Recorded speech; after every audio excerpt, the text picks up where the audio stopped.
نحمده ونصلي ونسلم على رسوله الكريم أما بعد فأعوذ بالله من الشيطان الرجيم بسم الله الرحمن الرحيم أفحسبتم أنما خلقناكم عبثا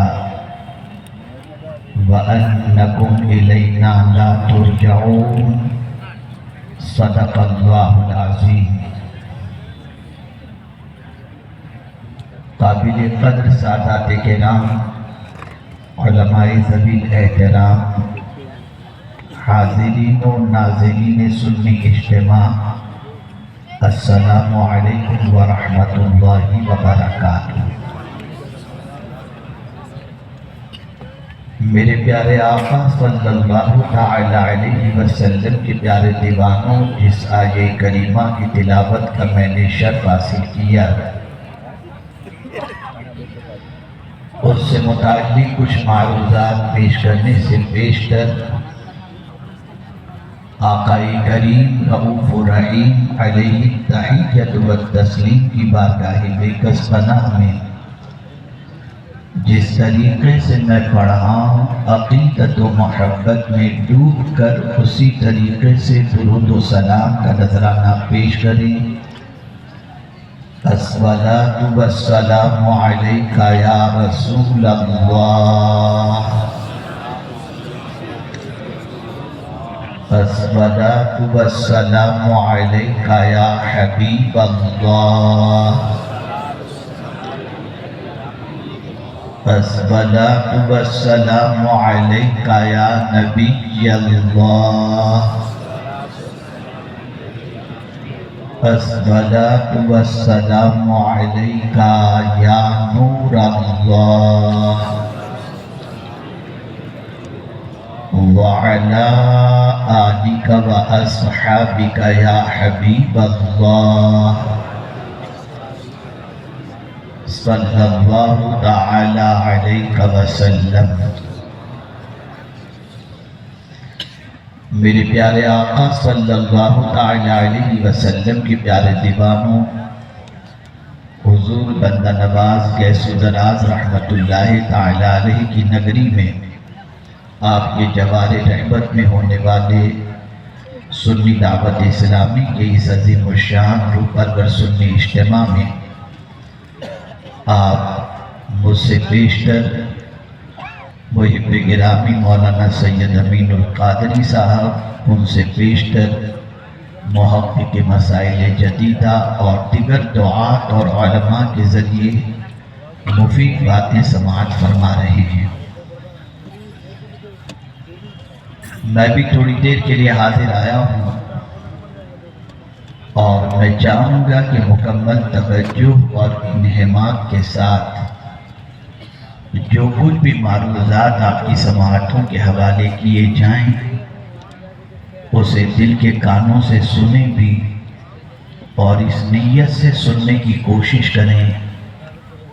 کہ جو کچھ کہا جائے گا قرآن و حدیث کی روشنی میں انشاءاللہ اس پر عمل کی بھی آپ کوشش کریں گے۔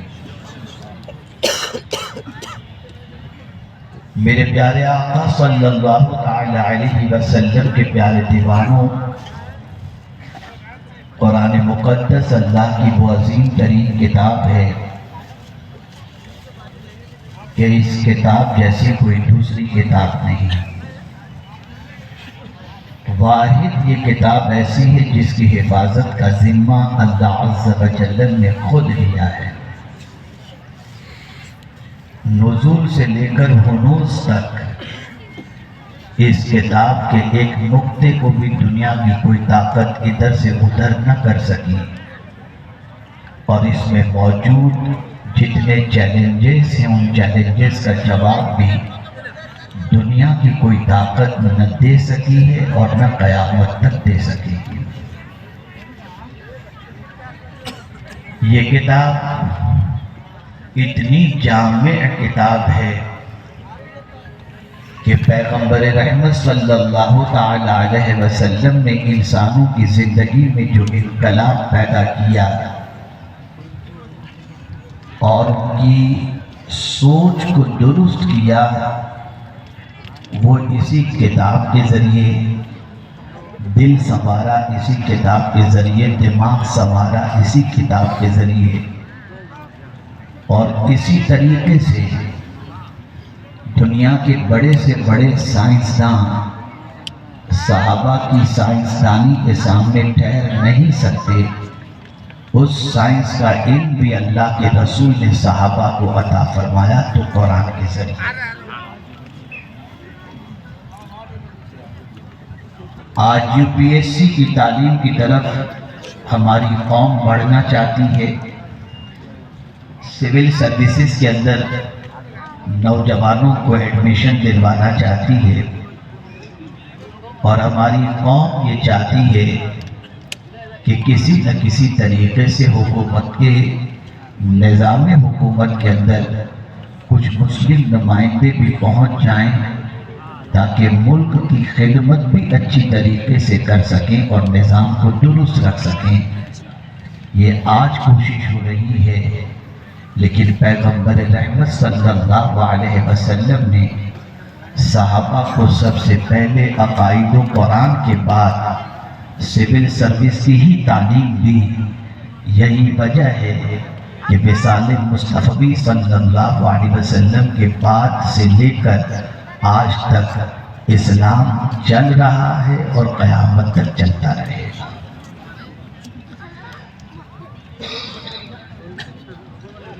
وصال مصطفی صلی اللہ علیہ وسلم کے بعد صحابہ کے کاندھوں پر ذمہ داری آئی نظام خلافت کو سنبھالنے کی۔ وہ کیا چیز تھی جس نے صحابہ کو یہ طاقت عطا فرمائی اور یہ ہنر عطا فرمایا؟ یہ تربیت مصطفی صلی اللہ علیہ وسلم ہے اور قانون قرآن ہے، جس کی بنیاد پر نظام حکومت سنبھالنا ان کے لیے آسان رہا۔ اور آج دنیا کے وہ ممالک جن کو ہم ترقی یافتہ ملکوں کے نام سے جانتے ہیں، بہت ساری اس میں ایسی دفعات وہاں کے دستور کے اندر آپ کو ملیں گی جس کے اندر کہیں وہ فاروق اعظم رضی اللہ تعالیٰ عنہ کے دور حکومت میں قائم کردہ دستور کی جھلک نظر آئے گی، یا مکمل ان کا قانون وہاں پر بولتا ہوا نظر آئے گا۔ افسوس جس قرآن کے ذریعے اللہ کے رسول نے عظیم انسان تیار کیے، آج اسی قرآن کا اور صاحب قرآن کا ماننے والا مسلمان سب سے گھٹیا تصور کیا جاتا ہے اور سب سے بیکورڈ تصور کیا جاتا ہے۔ میرے پیارے آقا صلی اللہ علیہ وسلم کے پیارے دیوانوں، آپ میں سے بیشتر ایسے ہوں گے جو اسکول اور کالجز کی تعلیم سے آراستہ ہیں، لیکن آپ نے دیکھا ہوگا کہ ہر سبجیکٹ کی الگ الگ کتاب ہوتی ہے۔ سائنس کی کتاب الگ، جیومیٹری کی کتاب الگ، ہسٹری کی کتاب الگ، سیوکس کی کتاب الگ، الجبرا کی کتاب الگ، ساری کتابیں الگ الگ ہوتی ہیں۔ الجبرا کی کتاب کے اندر آپ کو سائنس نہیں ملے گا، سائنس کی کتاب کے اندر ہسٹری نہیں ملے گی، ہسٹری کی کتاب کے اندر جغرافی نہیں ملے گی۔ اے میرے کریم تیری عظمتوں پر قربان،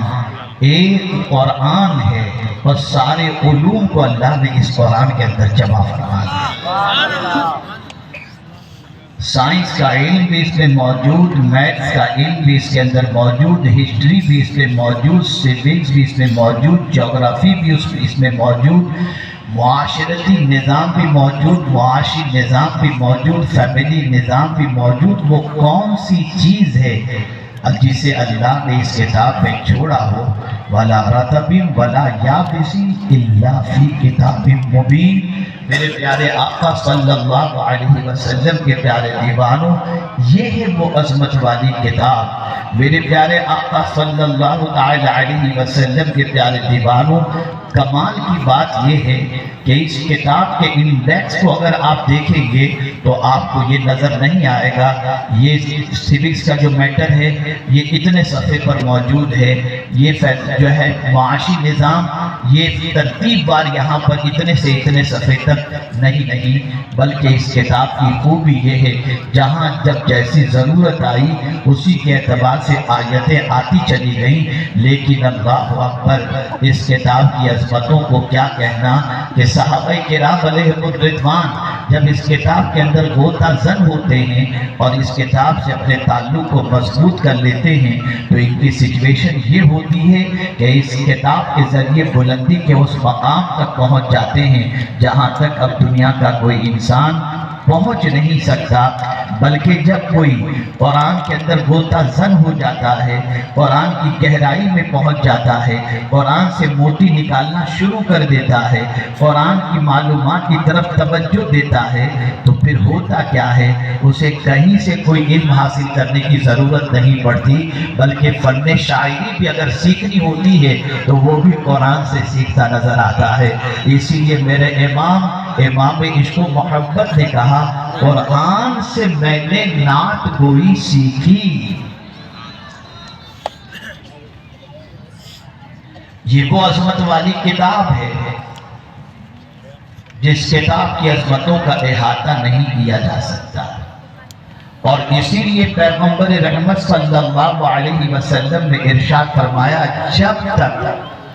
تم کتاب و سنت کا دامن تھامے رہو گے کبھی گمراہ نہیں ہو سکتے، لن تضلوا کبھی نہیں ہو سکتے۔ ہم آج یقیناً علاج کرنے کی طرف قدم بڑھاتے ہیں کہ ہمارے لوگوں کی نگاہوں کا علاج کیا جائے، کردار کا علاج کیا جائے، آوارگی کا علاج کیا جائے، جہالت کا علاج کیا جائے۔ ہماری قوم ایسے راستوں کی طرف چل پڑی ہے جو راستے جہنم کی طرف لے جانے والی ہیں۔ ہم ایک چیز کا علاج کرنے کی طرف بڑھے ہیں، کبھی نماز کے فضائل پر، کبھی زکوٰۃ کے فضائل پر، کبھی زنا کی مذمت پر، کبھی خوش اخلاقی پر، لیکن اگر سب سے اہم علاج اگر دیکھا جائے تو وہ یہی ہے کہ آ جاؤ قرآن کی طرف، آ جاؤ مصطفیٰ جان رحمت صلی اللہ علیہ وسلم کی طرف۔ تمہاری ہر پریشانی کا علاج اللہ نے قرآن و سنت کے اندر رکھ دیا ہے۔ آئیے میں آپ کو سمجھاتا ہوا چلوں تاکہ آپ محسوس کر سکیں۔ دنیا کا آج کا انسان خود کو بہت کلیور سمجھتا ہے، بہت ہوشیار سمجھتا ہے، بہت دانشور سمجھتا ہے، اور یہی تو دانشوری کی اس کی دانشوری کی علامت اگر آپ دیکھیں، اگر ارب پتی بن گیا تو کہتا ہے یار میں نے بہت عقل استعمال کی ہے، کوئی اگر ہائر ایجوکیشن حاصل کر لیا تو کہتا ہے میرا دماغ بہت کام کیا، محنت کی اور میں یہاں تک پہنچا۔ کوئی شک کی گنجائش نہیں ہے قطعی طور پر۔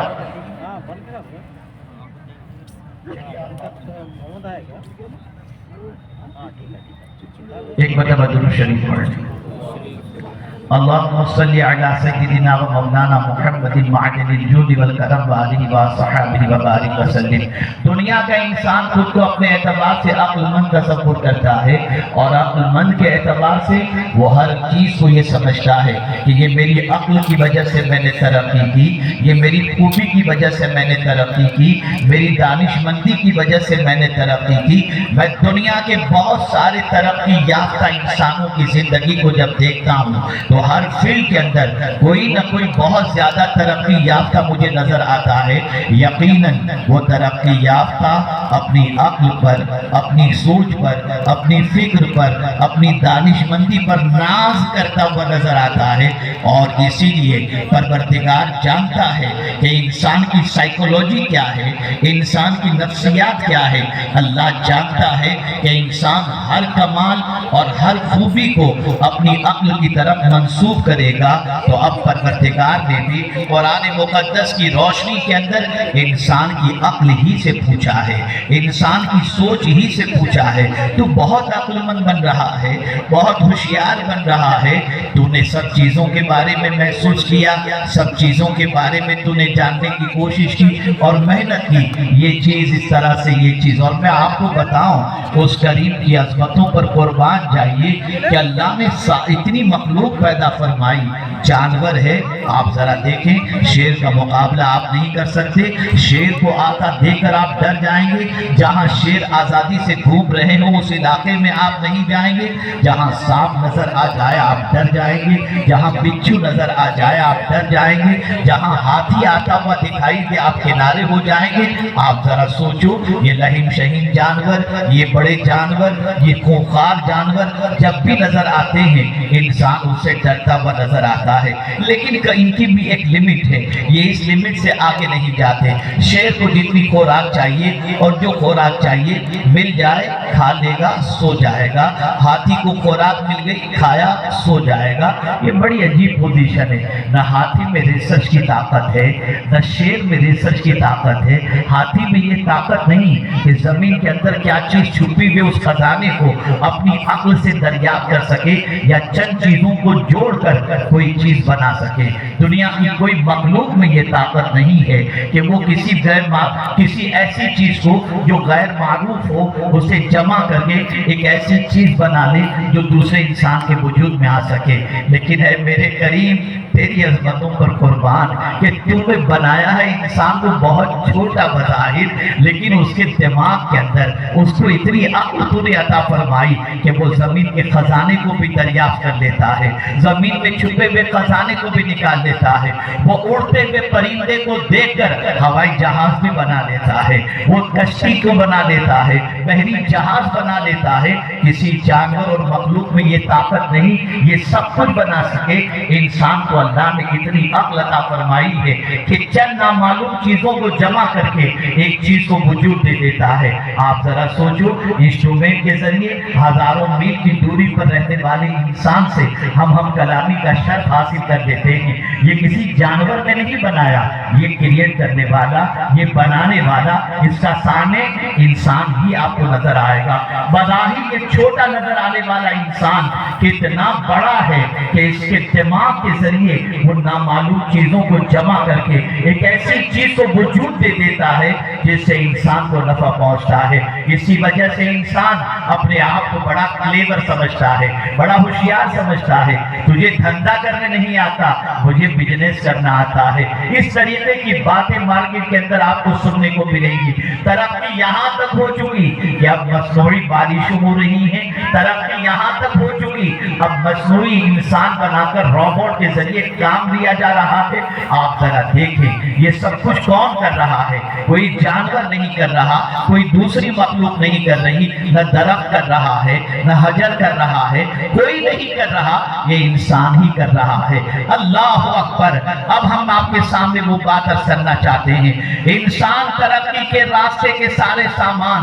اور ترقی کی طرف قدم اٹھانے کے لیے ہر قسم کی جد و جہد کرتا ہوا نظر آتا ہے۔ اللہ اکبر۔ اور آج کے انسان سے اگر سوال کیا جائے اے انسان تو کس کام کے اندر مصروف ہے، تو انسان کہے گا میں صبح نکلتا ہوں رات تک کماتا ہوں، میں گھر والوں کی ذمہ داریوں کو نبھانے کے لیے محنت و مشقت کرتا ہوں، میرے بچوں کے فیوچر کے لیے کوشش کرتا ہوں، اور اس کی زندگی کا پورا صبح سے لے کر شام تک کا نظام اگر آپ دیکھیں تو انہی چیزوں میں نظر آئے گا۔ اولاد کے لیے محنت و مشقت کرنا، کمانا، ماں باپ کے لیے کمانا، دینی کاموں کے لیے کمانا، یہ کوئی غلط کام نہیں ہے، لیکن اللہ اکبر، اللہ انسان سے پوچھ رہا ہے ارے انسان تو کیا سمجھتا ہے؟ تو نے یہ سوچ لیا ہے کہ تجھے میں نے بیکار پیدا کیا؟ اللہ اکبر۔ انداز دیکھیے، دماغ سے پوچھا جا رہا ہے، عقل سے پوچھا جا رہا ہے افحسبتم، کیا تم نے یہ سوچ لیا انما خلقناکم عبثا، کہ ہم نے تم کو بیکار پیدا کیا؟ اللہ اکبر۔ یہ کون کہہ رہا ہے، یہ وہ کہہ رہا ہے جو ہر چیز کا خالق ہے۔ اللہ خالق کل شیء، ہر چیز کا خالق اللہ ہے۔ میرے پیارے آقا صلی اللہ علیہ وسلم کے پیارے دیوانوں، انسان نے آج تک یہ تعین انسان نہ کر سکا کہ اس کے پرپز آف کریشن کیا ہے، اس کا پیدا کرنے کا مقصد کیا ہے۔ اس سے وہ غفلت برت رہا ہے وہ ہر چیز کے بارے میں۔ بلکہ توجہ چاہوں گا، اگر میں یہ کہتا ہوں تو غلط نہیں ہے، مور دین 90% پوری دنیا کا انسان جانتا ہی نہیں ہے کہ اس کو اللہ نے کیوں پیدا کیا۔